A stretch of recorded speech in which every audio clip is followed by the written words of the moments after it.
This past week, I was in tour rehearsals for Nessa Barrett. The band was playing through her song Madhouse. You know, they were grooving and rocking. And then the second verse came in and I was blown away. And this isn't a critique on all the guitarists I've heard in rehearsal. They're all great.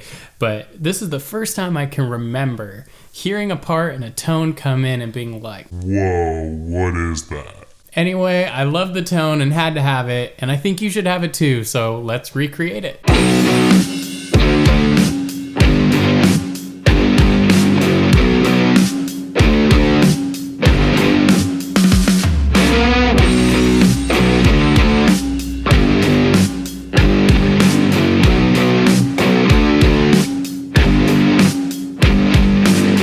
To start, the actual sound I heard was created on a Kemper. Did you say Kemper? Yes, a Kemper.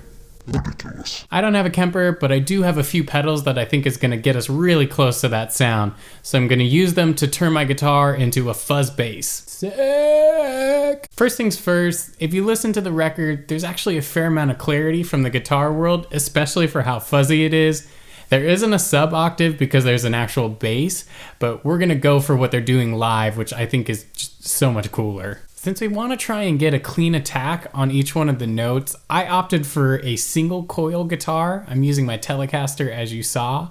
It doesn't mean you have to use a single coil. You could probably get this sound with a humbucker. I just feel like humbuckers tend to slur the notes a little bit, and in this one we really want that individuation. I don't know if that's even a word. It doesn't mean you couldn't get this tone with a humbucker-based guitar. You're just gonna have to adjust your effects accordingly. For the fuzz, we want to create something really chunky and grindy. I'm using the JHS Bender fuzz. I'm not sure that this is actually the best fuzz to be using, but it's what I got, so I'm gonna make it work. The Bender fuzz is a recreation of the tone bender pedal. This is the thing Jimmy Page used back in the day, or probably still to this day. Really cool sound. I just wanted a vintage style fuzz and I've been really happy with it. It's got 3 controls on here, pretty standard: volume, tone, and attack. The volume is volume, just how loud the output of this is gonna be. I have tone, so we turn it up, it gets brighter. We turn it down, it gets darker and smooths out the fuzz. And then attack is the amount of fuzz. I ended up using quite a bit of fuzz on this. I have the attack turn up to probably about 2 o'clock, and the tone is about the same spot. It's just like a little bit to the left of that. I know this is a weird angle, but this is the best way I could get it to focus so you can kind of see where we're at. Now that we have our grindy, chunky fuzz dialed in, it sounds a little bit like this.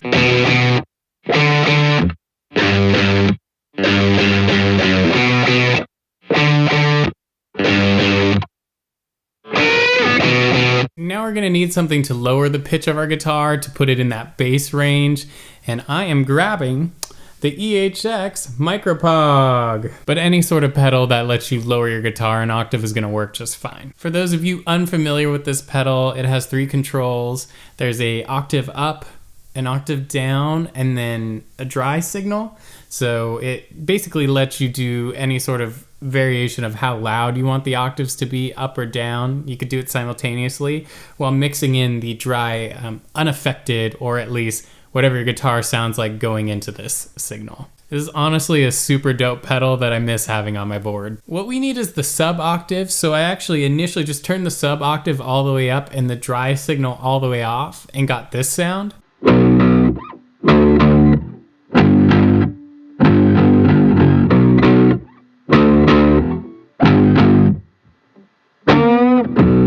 It's fat and huge, but a little loose for what we're going for. I actually ended up dialing in the dry signal to what looks like in between 1 and 2 o'clock on this pedal, and I moved the sub octave up to probably like 80%. And what this did was add a little more clarity back to what we're playing without actually detracting from the sub octave. The thing you really hear is the sub octave, and that pretty much got us the sound.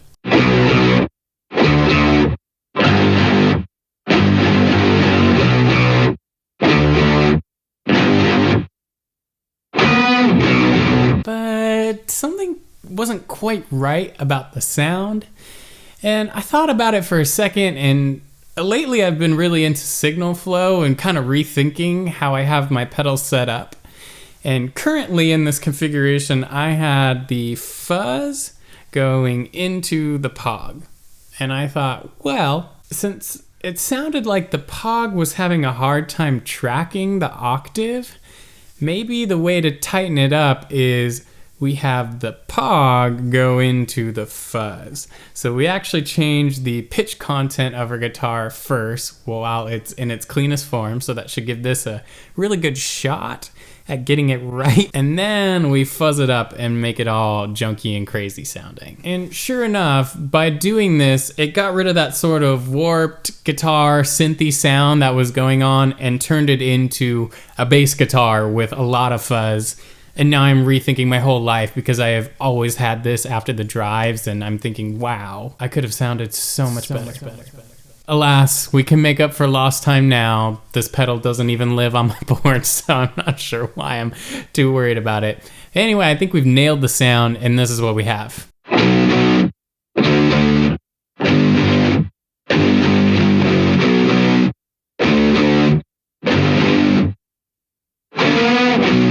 And now you know how to make a super sick octave fuzz. And I think what's really cool about this sound is it only took 2 pedals and no Strymons required. Heck, you probably could make the sound with only 1 pedal if you had an octave fuzz. That's essentially what we were creating here, but I didn't have that and I made do with what I had. I hope you enjoyed this video and you learned something new. Be sure to like and comment down below. Subscribe if you haven't yet, and I will catch you in the next one.